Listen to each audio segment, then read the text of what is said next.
Што там засталося ад той шляхты? Ну, праўда. Пасля падзелаў Рэчы Паспалітай, пасля разбораў, паўстанняў, смяротных прысудаў, высылак у Сібір, канфіскацыяў маёнткаў цягам доўгага 19 стагоддзя. Сапраўды, а нешта засталося? Мяне завуць Васіль Калаш, сёння пагаворым пра лёсы шляхты ў 20 стагоддзі, а можа, лепш казаць пра нашчадкаў шляхты. Ці тэрмін «шляхта» наогул ужо лішні, бо мінулі гады, пакаленні. Напішыце ў каментарах, што думаеце на гэтую тэму. З мяне расповед, ад вас лайк і падпіска, гэта ж не цяжка. Зразумела, што ніякай вядучай палітычнай ролі для нашай шляхты, даказанай і недаказанай, у расійскай імперыі не было прадугледжана. Хаця былі выключэнні, напрыклад, граф Караль Гутенчапскі, які меў да халеры зямлі ў Менскай губерніі, ды паспеў пабыць менскім гарадскім галавой, гарадскі тэатр, конка, масты праз Свіслач, гандаль, шмат чаго важнага зрабіў для гораду. Урэшце, сённяшні піўзавод Аліварыя таксама яго спадчына. Тыя, хто меў зямлю, а значыць і грошы, ангажаваліся ў бізнес-праекты. Будавалі не толькі вінакурні, але і цагляныя заводы, фабрыкі, займаліся конегадоўляй, значыць, маглі ўкладацца і ў дабрачыннасць. Як Эдвард Вайніловіч, ініцыятар будовы касцёлу святых Сымона і Алены ў Менску, чырвонага касцёлу. Вялікія багацці, землі і лес часам былі і праклёнам. Так было з радзівіламі. Што рабіць, як няма грошай? Рубіць лес. А ўжо ў 1920-х пры Польшчы праз фінансавыя праблемы давялося прадаваць нават шыкоўныя калекцыі на захад праз аўкцыёны. Але запас трываласці радзівілаў усё яшчэ быў высокі. Таму, уласна, Магдалена Радзівіл з дому Завішаў шырока займалася дабрачыннасцю ад пабудовы шпіталёў да падтрымкі маладога беларускага нацыянальнага руху. Сама сабе, дарэчы, лічыла беларускай і дадавала: «Мой муж ніколі б не ажаніўся з полькай». О! Дробная шляхта надалей заставалася на зямлі. Самі рукамі працавалі і самі сябе кармілі. Калі глядзіш на фота шляхецкіх загродаў Меншчыны ці Наваградчыны, не адразу і зразумееш, што гаворка пра колішняе дваранства. Хаты і хаты, крытыя саломай, ну, можа, троху большыя за сялянскія, з рознымі прыбудовамі ці характэрнай уваходнай групай, але калі б мы паразмаўлялі з людзьмі, што там жылі, то пачулі б, што яны не сяляне і дачок сваіх заросных галадранцаў аддаваць не будуць. Заградовая дробная шляхта давала святароў і цэльныя святарскія роды. Адтуль выходзілі вайскоўцы, інжынеры, розныя калежскія асэсары, інтэлігенцыя, бо цягнуліся да ведаў, нават знешне. Калі зірнуць на строй, абутак, твары, бачная парода. І менавіта з гэтай катэгорыі выйшла абсалютная большасць дзеячоў нашага нацыянальнага руху. Гэта сялян там амаль не знойдзеш, можа, хіба які Паўлюк Багрым, а ўсё рэшта не багатая, але шляхта. Просты прыклад. Гісторыя Янкі Купалы, сям'я Луцэвічаў. У 19 стагоддзі гэта тыповая чыншавая шляхта, якая плоціць за зямлю арендатары. Ды яшчэ і з недаказаным дваранствам. Гэта наогул была трагедыя, як і шмат у каго. І вось маці паэта, на той час удава, арандавала зямлю ў фальварку Акопы. Гэта для Купалы знакавае месца, бо ўсё лепшае бадай напісана там. А хто валодаў акопамі? Таксама шляхта, жалігоўскія.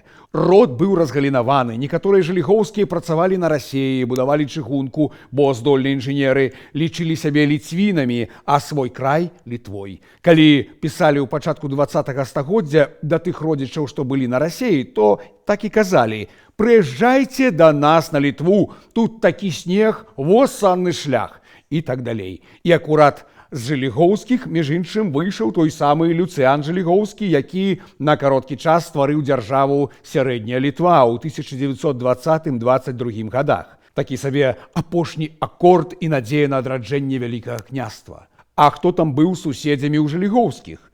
Казімір Кастравіцкі, напрыклад, вядомы як паэт Карусь-Каганец. Шляхта, але народжаны ў Табольску, у Сібіры, бо бацькі былі сасланыя пасля паўстання 63-го году. Ці Антон Лявіцкі, які акурат вярнуўся са ссылкі, бо займаўся падрыўной працай супраць Расеі. Яго мы больш ведаем пад псеўданімам Ядвігін Ша. Таксама дробная шляхта, дык гэта ж толькі адзін мікрарэгіён, акопы, стоўбцы, Карпілаўка, дзе ўсе адно аднаго ведаюць. Вось яшчэ прыклад.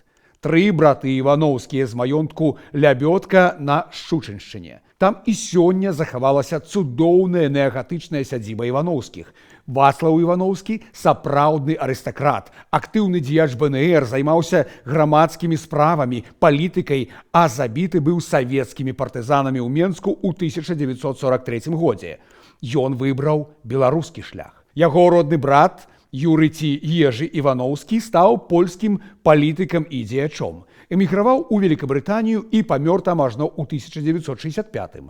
А яшчэ адзін брат, Тадэвуш, больш вядомы як Тодас Іванаўскас, арнітолаг, выкладчык, прафесар, заснавальнік зоапарку ў Коўні, але выбраў літоўскую ідэнтычнасць. Дарэчы, разам з Ластоўскім і Душ-Душэўскім, тым самым, які рабіў дызайн БЧБ сцяга, Тодас Іванаўскас працаваў над лацінска-руска-беларускім слоўнікам па арніталогіі і, ведаючы, што аднаго брата забілі камуністы, а іншы збег ад камуністаў у Англію, Тодас застаўся ў СССР. Бачыце, нават у адной сям'і дарожкі сцеляцца па-рознаму. Таму я і кажу, што шляхта – гэта не нацыянальнасць і не палітычная прапіска. Гэта адзнака статусу і паходжання. Бо сам тэрмін паходзіць яшчэ з данацыянальных часоў, калі нават рэлігія была важнейшай за мову. І толькі калі прыйшоў час, давялося адказваць на пытанне, якога ты роду племені. Спроба прывязаць шляхту да адной канкрэтнай нацыі, як бальшавіцкі наратыў польская шляхта, гэта чыстай вады маніпуляцыя, і вось вам яшчэ адна гісторыя. Чулі пра гарадок Дзяржынск пад Менскам. Раней было Койданова, але ў савецкі час пераназвалі. А пра Дзяржынскую гару – самая высокая кропка ў Беларусі, а побач – маёнтак Дзяржынава. У серыі пра прозвішчы я распавядаў, што назвы маёнткаў і прозвішчы шляхты сугучныя. Дык вось, тым Дзяржынавам валодалі дзяржынскія. І там нарадзіўся той самы Фелікс Дзяржынскі.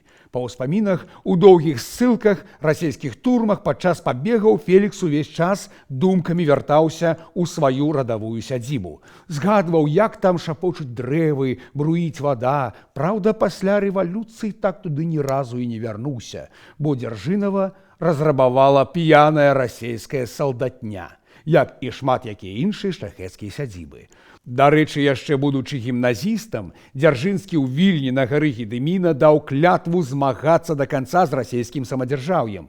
А ведаеце, хто б яшчэ мог падпісацца пад такой клятвай у той самы час? Ёзеф Пілсудскі, шляхціц толькі з Віленшчыны. І ён таксама, як і Дзяржынскі, пачынаў як сацыяліст, прайшоў праз расійскія турмы, катаванні, ссылкі, толькі выбраў зусім іншую дарогу. А самае цікавае, што на пэўным этапе яны ў тэорыі нават маглі б памяняцца месцамі.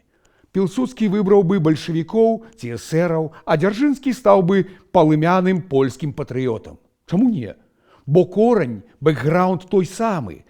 То бок для нас сёння гэта 100% антаганісты, паралельныя рэальнасці, але гэтыя рэальнасці перасякаюцца, нават пераплетаюцца, ды яшчэ як. Бо шляхецкае асяроддзе наўпрост давала найбольш пасіянарных людзей, якія і рабілі гісторыю. А што было б, калі б нашу першую дзяржаву БНР узначаліў сапраўдны арыстакрат? Напрыклад, Раман Скірмунд, якога наўпрост не прыняла сацыялістычная тусоўка БНР, бо, маўляў, эксплуататар за прыватную ўласнасць на зямлю. Ці каб кіраўніком дзяржавы стаў Балаховіч, баяр на кані ды з шабляй, таксама нашчадак дробнага шляхецкага роду. Можа, гісторыя пайшла б зусім па-іншаму? Прынамсі, не было б гэтай дурной казкі пра няшчасных голых беларусаў, у якіх увесь час бяда і нядоля. Хаця галоўным сацыялістам у БНР, як не смешна, таксама быў шляхціц Антон Луцкевіч, які, здаецца, надта паверыў так званы просты народ. Так ці інакш, перамог той самы просты народ. А можа, плебс, які хаваўся пад гэтай прыгожай назвай. Усё стала народнае, а значыць, нічыё. А пра шляхецкія карані лепш было маўчаць. роўна как і пра радню са святароў, афіцэраў, камерсантаў, бо ўсё гэта бывшыя людзі. Памяць збераглі ў лепшым выпадку сямейныя фотоальбомы, калі, канешне, не былі спаленыя ці канфіскаваныя савецкімі органамі.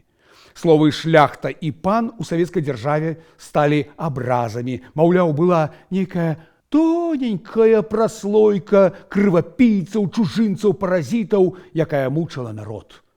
А мы-то ўсе сяляне! Спатрэбіліся доўгія гады, каб пісьменнік Уладзімір Караткевіч задумаўся, дык можа і Караткевіч і шляхта, каб напісаў сваё дзікае паляванне, каласы пад сярпом тваім, ладдзю роспачы. Так закальцавалася гісторыя. Патомны шляхціц Янка Купала некалі стаў савецкім сталінскім паэтам, а савецкі пісьменнік Караткевіч стаў шляхціцам і беларусам. Расправіў плечы, вярнуўся да сябе і дапамог вярнуцца іншым. Напішыце ў каментарах, што думаеце пра ўсё гэта. На гэтым мы развітваемся, стаўлю кропку і, як кажуць, ламаю пяро. За лайкі, падпіскі, данаты, чалом б'ю. Гонар і годнасць!